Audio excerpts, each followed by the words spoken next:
आप सभी का हमारे चैनल पर बहुत बहुत स्वागत है। प्रिय दर्शकों, एक बार धर्मराज युधिष्ठिर श्री कृष्ण से कहने लगे कि भगवान, मैंने ज्येष्ठ शुक्ल एकादशी के व्रत का महात्म्य सुना। अब कृपया आषाढ़ कृष्ण एकादशी की कथा सुनाए। इसका नाम क्या है, महात्म्य क्या है, ये भी बताए। श्री कृष्ण कहने लगे कि हे राजन, आषाढ़ कृष्ण एकादशी का नाम योगिनी है। इसके व्रत से समस्त पाप नष्ट हो जाते हैं। यह इस लोक में भोग और परलोक में मुक्ति देने वाली है। ये तीनों लोकों में प्रसिद्ध है। मैं तुमसे पुराणों में वर्णन की हुई कथा कहता हूँ, ध्यानपूर्वक सुनो। स्वर्गधाम की अलकापुरी नामक नगरी में कुबेर नाम का एक राजा रहता था। वह शिव भक्त था और प्रतिदिन शिव की पूजा किया करता था। हेम नाम का एक माली पूजन के लिए उसके यहाँ फूल लाया करता था। हेम की विशालाक्षी नाम की सुंदर स्त्री थी। एक दिन वह मानसरोवर से पुष्प तो ले आया, लेकिन कामासक्त होने के कारण वह अपनी स्त्री से हास्य विनोद तथा रमन करने लगा। इधर राजा उसकी दोपहर तक राह देखता रहा। अंत में राजा कुबेर ने सेवकों को आज्ञा दी कि तुम लोग जाकर माली के न आने का कारण पता करो, क्योंकि वह अभी तक पुष्प लेकर नहीं आया। सेवकों ने कहा कि महाराज, वह पापी अतिकामी है, अपनी स्त्री के साथ हास्य विनोद और रमन कर रहा होगा। ये सुनकर कुबेर ने क्रोधित होकर उसे बुलाया। हेम माली राजा के भय से कांपता हुआ उपस्थित हुआ। राजा कुबेर ने क्रोध में आकर कहा, अरे पापी, नीच, कामी, तूने मेरे परम पूजनीय ईश्वरों के ईश्वर श्री शिवजी महाराज का अनादर किया है, इसलिए मैं तुझे शाप देता हूँ कि तू स्त्री का वियोग सहेगा और मृत्युलोक में जाकर कोढ़ी होगा। कुबेर के शाप से हेम माली का स्वर्ग से पतन हो गया और वह उसी क्षण पृथ्वी पर गिर गया। भूतल पर आते ही उसके शरीर में श्वेत कोढ़ हो गया। उसकी स्त्री भी उसी समय अंतर्ध्यान हो गई। मृत्युलोक में आकर माली ने महान दुख भोगे, भयानक जंगल में जाकर बिना अन्न और जल के भटकता रहा। रात्रि को निद्रा भी नहीं आती थी, परंतु शिवजी की पूजा के प्रभाव से उसको पिछले जन्म की स्मृति का ज्ञान अवश्य रहा। घूमते घूमते एक दिन वह मार्कंडेय ऋषि के आश्रम में पहुंच गया, जो ब्रह्मा से भी अधिक वृद्ध थे और जिनका आश्रम ब्रह्मा की सभा के समान लगता था। हेम माली वहां जाकर उनके पैरों में पड़ गया। उसे देखकर मार्कंडेय ऋषि बोले, तुमने ऐसा कौन सा पाप किया है जिसके प्रभाव से यह हालत हो गई। हेम माली ने सारा वृतांत कह सुनाया। ये सुनकर ऋषि बोले, निश्चित ही तूने मेरे सम्मुख सत्य वचन कहे हैं, इसलिए तेरे उद्धार के लिए मैं एक व्रत बताता हूँ। यदि तू आषाढ़ मास के कृष्ण पक्ष की योगिनी नामक एकादशी का विधिपूर्वक व्रत करेगा तो तेरे सब पाप नष्ट हो जाएंगे। ये सुनकर हेम माली ने अत्यंत प्रसन्न होकर मुनि को साष्टांग प्रणाम किया। मुनि ने उसे स्नेह के साथ उठाया। हेम माली ने मुनि के कथनानुसार विधिपूर्वक योगिनी एकादशी का व्रत किया। इस व्रत के प्रभाव से अपने पुराने स्वरूप में आकर वह अपनी स्त्री के साथ सुखपूर्वक रहने लगा। भगवान कृष्ण ने कहा, हे राजन, ये योगिनी एकादशी का व्रत 88,000 ब्राह्मणों को भोजन कराने के बराबर फल देता है। इसके व्रत से समस्त पाप दूर हो जाते हैं और अंत में स्वर्ग प्राप्त होता है। योगिनी एकादशी पूजा विधि। इस दिन सबसे पहले सुबह उठकर स्नान करके स्वच्छ वस्त्र धारण करें और एकादशी व्रत का संकल्प करें। घर के पूजा कक्ष में पूजा करने से पहले वेदी बनाकर उस पर सावधान रखें। एक कलश में 5 आम या अशोक के पत्ते रखकर वेदी पर रख दें। भगवान विष्णु की मूर्ति या प्रतिमा को वेदी स्थापित करें। पीले फूल, मौसमी फल और तुलसी दल भगवान विष्णु को चढ़ाएं। फिर धूप बत्ती का प्रयोग कर विष्णु जी की आरती करें। शाम को भगवान विष्णु की आरती कर फल लें। रात को भजन कीर्तन करते हुए जागरण करें। अगले दिन किसी गरीब हो या कोई गरीब ब्राह्मण को भोजन कराने के बाद यथाशक्ति दान और दक्षिणा देकर उसे विदा करें और फिर आप भोजन कर व्रत खोलें। देवशयनी एकादशी व्रत कथा। एक बार धर्मराज युधिष्ठिर ने श्री कृष्ण से कहा, हे केशव, आषाढ़ शुक्ल एकादशी का क्या नाम है? इस व्रत के करने की विधि क्या है और किस देवता का पूजन किया जाता है? श्री कृष्ण कहने लगे कि हे युधिष्ठिर, जिस कथा को ब्रह्मा जी ने नारद जी से कहा था वही मैं तुमसे कहता हूँ। एक समय नारद जी ने ब्रह्मा जी से यही प्रश्न किया था।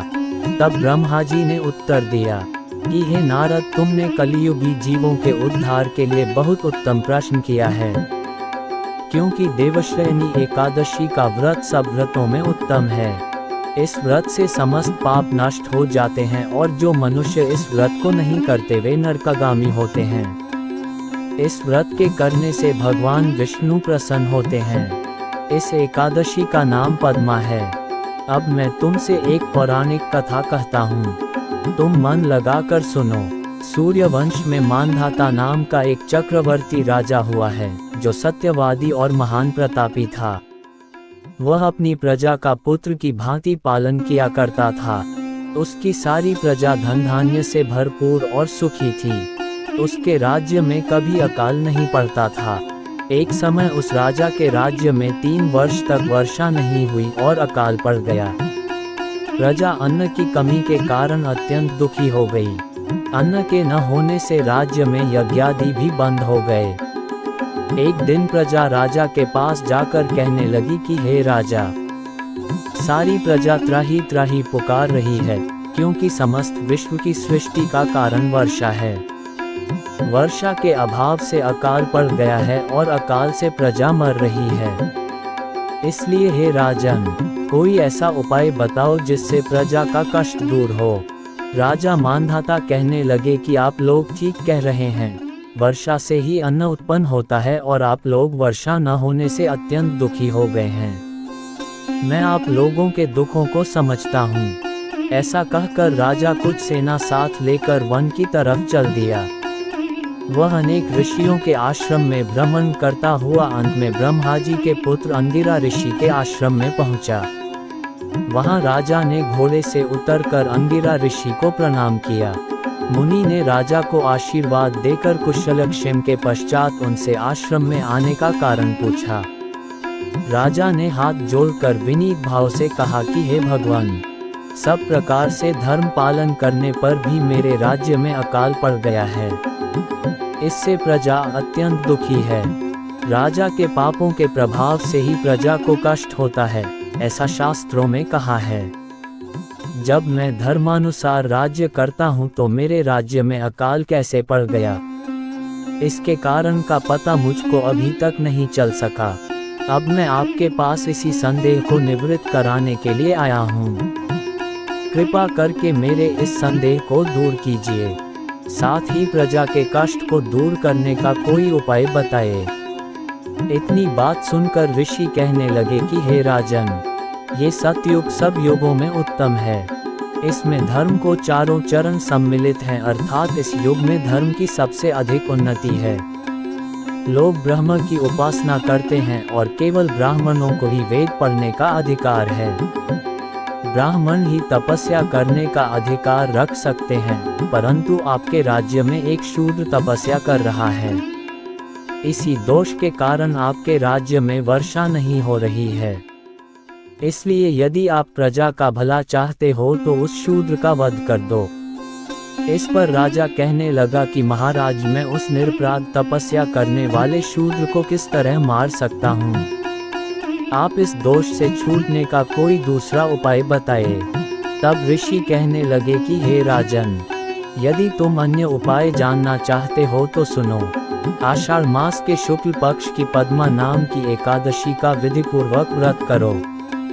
व्रत के प्रभाव से तुम्हारे राज्य में वर्षा होगी और प्रजा सुख प्राप्त करेगी, क्योंकि इस एकादशी का व्रत सब सिद्धियों को देने वाला है और समस्त उपद्रवों को नाश करने वाला है। इस एकादशी का व्रत तुम प्रजा, सेवक तथा मंत्रियों सहित करो। मुनि के इस वचन को सुनकर राजा अपने नगर को वापस आया और उसने विधिपूर्वक पद्मा एकादशी का व्रत किया। उस व्रत के प्रभाव से वर्षा हुई और प्रजा को सुख पहुंचा। अतः इस मास की एकादशी का व्रत सब मनुष्यों को करना चाहिए।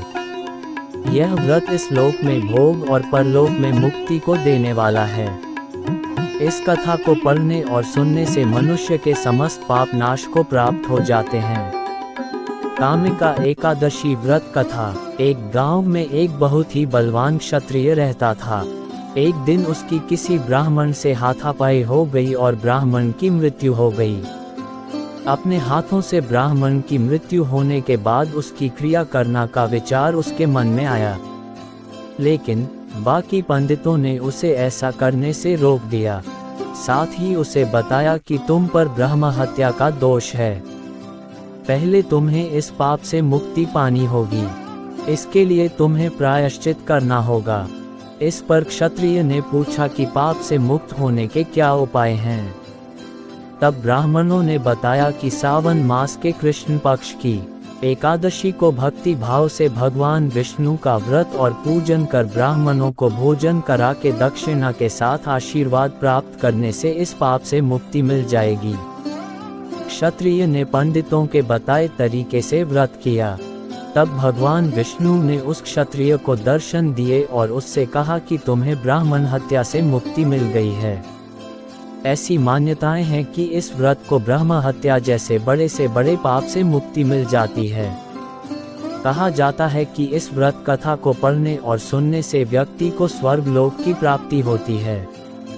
मान्यताओं के अनुसार इस दिन शंख, चक्र, गदा धारण किए हुए भगवान विष्णु की पूजा अर्चना करनी चाहिए। पुराणों के अनुसार कामिका एकादशी के दिन जो व्यक्ति भगवान के सामने घी अथवा तिल के तेल का दीपक जलाता है तो उनके पितर स्वर्गलोक में अमृत का पान करते हैं। साथ ही इस दिन जो व्यक्ति मंदिर, तुलसी के नीचे, केले के पेड़ के नीचे, पीपल के पेड़ के नीचे दीपक जलाता है तो उसे अक्षय पुण्य की प्राप्ति होती है। तो दोस्तों, इस वीडियो के अंत तक बने रहने के लिए आपका बहुत बहुत धन्यवाद। आशा करते हैं कि आपको यह वीडियो पसंद आया होगा। अगर आपको ये वीडियो पसंद आया है तो इसे लाइक जरूर कीजिए और अपने प्रियजनों के साथ इस वीडियो को अधिक से अधिक शेयर कीजिए। अगर आप चैनल पर नए हैं तो हमारे चैनल को सब्सक्राइब कीजिए और याद रखिए बेल आइकन को दबाना ना भूलें ताकि आप तक हमारे हर नए वीडियो की नोटिफिकेशन तुरंत पहुंच जाएं। जय मां लक्ष्मी।